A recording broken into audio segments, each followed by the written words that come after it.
I hate being right. I hate being right. It's not because I'm particularly smart either. I just hate being right. So back when the Riot did the $500 faker skin bullshit, I predicted accurately, and not with any particular acumen. It's like not because I'm particularly smart. I've seen this shit before. I predicted accurately that, yeah, no, they're gonna keep pushing that wagon out. Like, the $500 skin was them trying to see, like, how far can we possibly go? How many people can we convince to spend $500 on an in-game video game cosmetics? How many can we get away with? And then after that, they're going to pull back a little bit and say, oh, well, I mean, that was a special edition, only once in a lifetime special faker, but here's one for $250, right? As the sort of more reasonable, rational, restrained, modest option, right? And here we have Arcane Fractured Jinx, the first of the exalted skins, which is to say, it's a legendary skin, maybe kind of a halfway point between a legendary and ultimate, because it does switch forms so much, but it's a legendary skin that they called something different, and they slapped it into a gacha system, where if you want to be sure, 100% sure that you will find that skin and get it, well, that'll be $250, please. Now, of course, you can get it for free. Of course you can get it. Yeah, well, you don't have to pay the money. Like, you don't have to pay the money. It's not necessary. Like, you can just grind. Grind lots of games. Play lots of games. Play more games. Play all of the games. Grind. Stay in the ecosystem. Engage with the game. Keep being a person who plays League of Legends first and foremost. Spend more of your time playing the game. Sure, you can have it. But if you wanted to go a little faster, I mean, you don't have to buy all of the capsules, right? You don't have to buy all of the $250 worth of capsules to be sure. You could maybe buy half or a tenth. You could buy any number of it. Just put a little bit of money in. Spin those wheels. See if not the roulette lands on your number this time. Gamble a little bit. Gambling feels good. It's fun. It's fun when the little thing goes brrr, and then poof, it opens and you get, oh my god, I didn't really get the thing I wanted, but I got something else for free. Woohoo! That's what this is, right? So, why is this happening? Why are we getting Exalted Jinx? And now, Radiant Serpent Set has also joined the brigade of the Exalted Skins. Why is this happening? Riot didn't used to have $250 skin tiers, so why are they making them now? Well, because the line has to keep going up. That's the fundamental reason. The line has to keep going up. This is the premise of corporate capitalism, is that you make money, then you take that money and you reinvest it into creating more products, so you can make more money, which you can then reinvest some of that into your products, and then you could make more products and make more money that you can reinvest, so you can make more money, so you can reinvest, so you can make more money, so you can reinvest, so you can make more money forever. There's no final step to that process, by the way. There's no, okay, now we have made the amount of money that we wanted to make. No. Like, you make $140 billion, well, reinvest that so you can make $150 billion. Reinvest that so you can make 160. Reinvest that so you can make 170, 80, 90, 200, 400, 800, 1600, $3,200 billion. There is no end point, right? This is the premise of corporate capitalism. And so the thing that's going to happen to every company as they go on that journey through infinite growth forever, right, is eventually they're going to run up against the limitations of material reality, which is to say, at some point, League of Legends is going to run out of people who are willing to play League of Legends and willing to spend money on it. Like, at some point, they have 100 and something million monthly active players, which is damn impressive. Like, League of Legends has been an astonishingly successful game, which is the result of a lot of hard work done by a lot of brilliant people to make it as successful and long-living as it has been. But eventually you run out. Eventually there just aren't any more huge growth markets where you can convince hundreds of thousands or millions of people to start playing League of Legends. And eventually, the people who have been playing League of Legends, even the lifers, they get tired of it. People churn out, right? Like, you can't keep everyone locked into the ecosystem forever, just as surely as you can't get everyone in there. So where do you find your next growth market? Where do you find that next source of more people paying into the system so that the growth can continue, so you can pay more money into the system, so you can keep reinvesting and make more money? Well, at some point you run out of new people. And at that point, as a corporation, you have only one choice left. And that is to get more money out of the people who are already in there. Each of the ones you've already managed to capture now have to pay out more value to you so the line can keep going up, right? And that's a process that's been ongoing in League of Legends. Like, League of Legends launched, and this is something that might be hard to believe nowadays. League of Legends launched, and when it did, it had one of the most innovative and widely praised monetization systems in the entire games industry, which is the game is free. You can earn everything simply by playing the video game, and then cosmetics will be for sale. You can purchase champions also if you want to, but like, cosmetics are for sale. Nothing that determines your gameplay power is gated behind the system. Back when that launched, back when that was a fresh idea, which League of Legends were kind of sort of stealing from all sorts of places, that was praised as a reasonable way to handle the free-to-play model. A reasonable, sensible, down-to-earth, non-exploitative way where the game is free, all of the gameplay experience is free, and then you pay for some cosmetics in order to support the development of the game. That was fair. That was fine.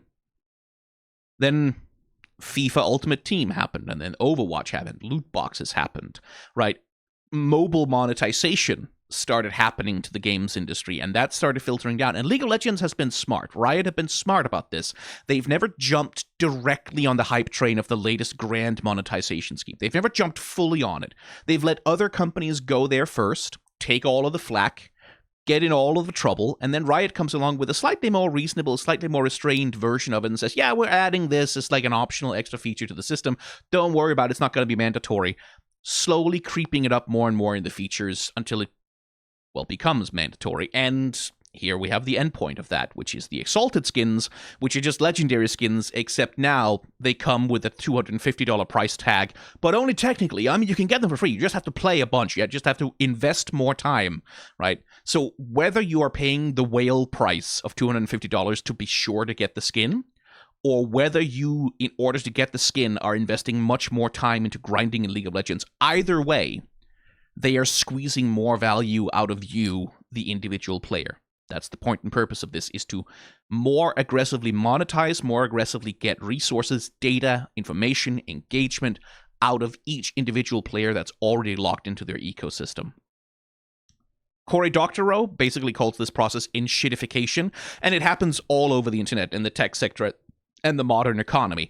Think of your Netflix subscription. Think of all of the streaming service subscriptions that have been getting more and more expensive, raising the prices more and more and more because they have reached the cap of how many people are willing to pay for it.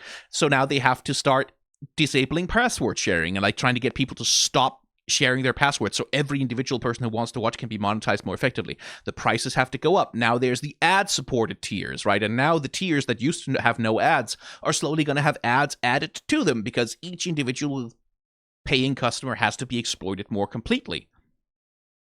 And that's going to keep happening forever, I'm afraid.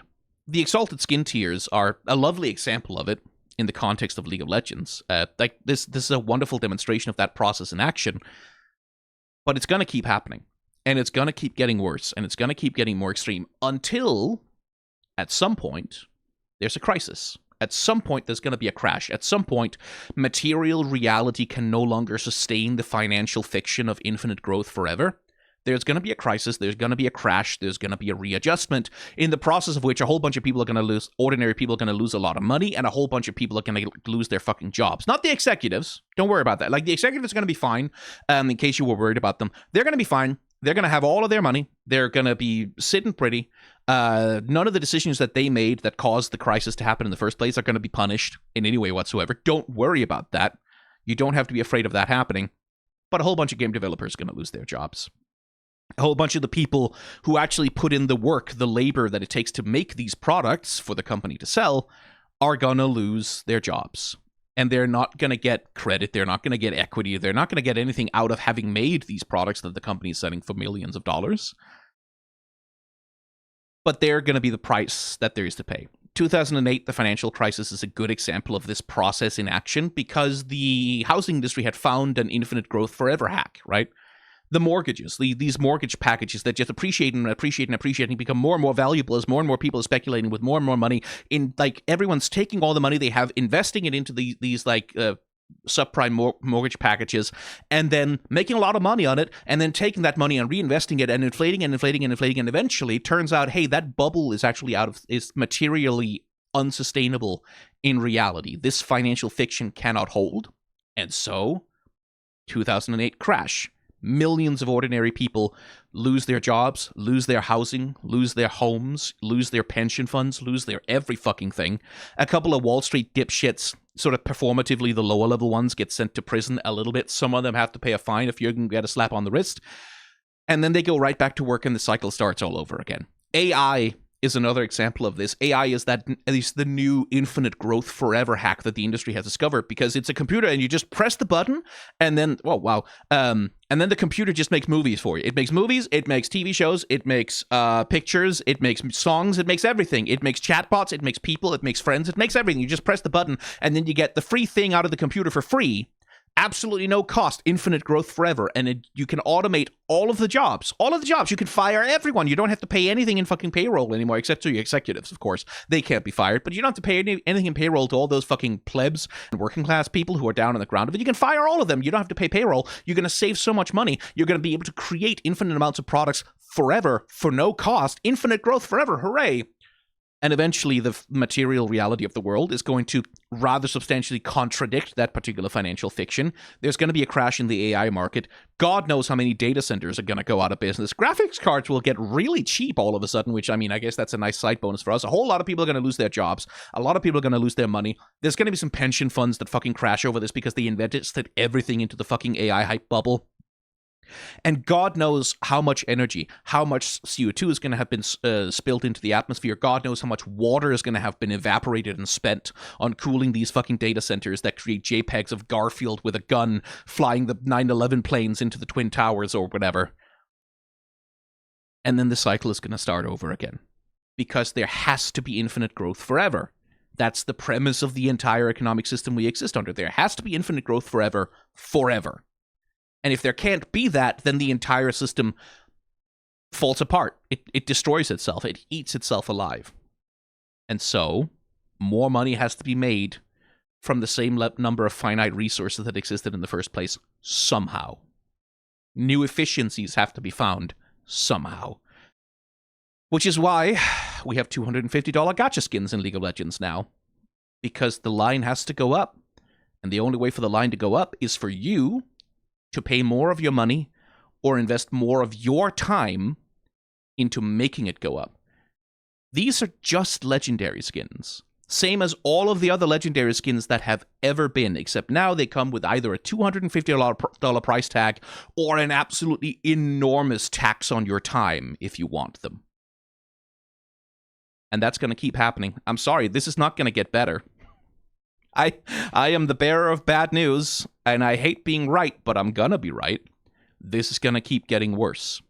Now, it's $250 gacha skins, but eventually, the line has to go up again, and then it's gonna be, well, here's the gacha, the extra special, super special, extra premium special one, and that's worth $400 in capsules, and then it's $450, and then, oops, that's $500, just like the Faker skin, but now there's a new extra special, super extra special, 10th anniversary super extra special Faker skin for $800, and then $900, and then $1,000.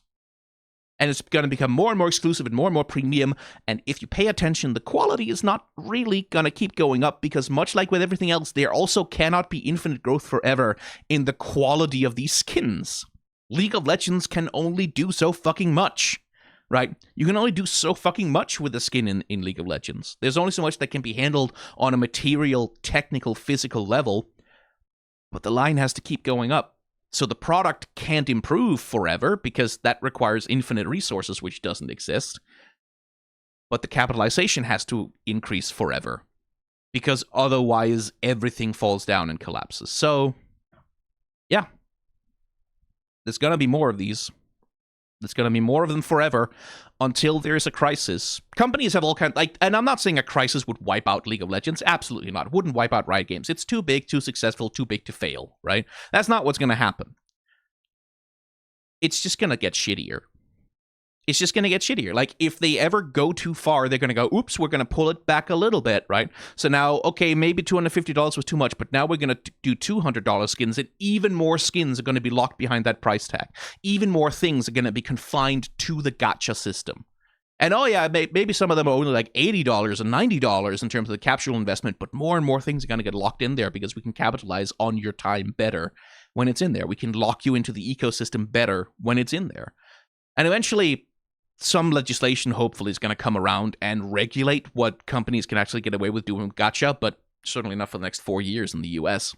Europe is kind of working on it. The EU is trying.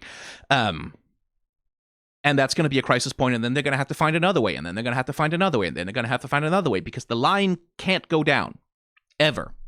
That is the one thing that can never, ever be allowed to happen, ever. The line cannot go down. It can only go up. And so long as that is the incentive, so long as that's the requirement of the whole business model, so long as the economic system is founded on that premise that the line has to keep going up, this is going to keep happening, and it's going to get worse, and the enshittification is going to get worse, and things are going to get worse, products are going to get worse, experiences are going to get worse, more and more money is going to be required from you to have an experience that you would have gotten for free 10 years ago. And eventually it collapses. Eventually it all falls down. Not tomorrow, maybe not in 10 years, maybe not in 100 years, but eventually it will. The contradictions will heighten until reality can no longer bear them. So yeah. Anyway, I'm going to monetize this video. Bye.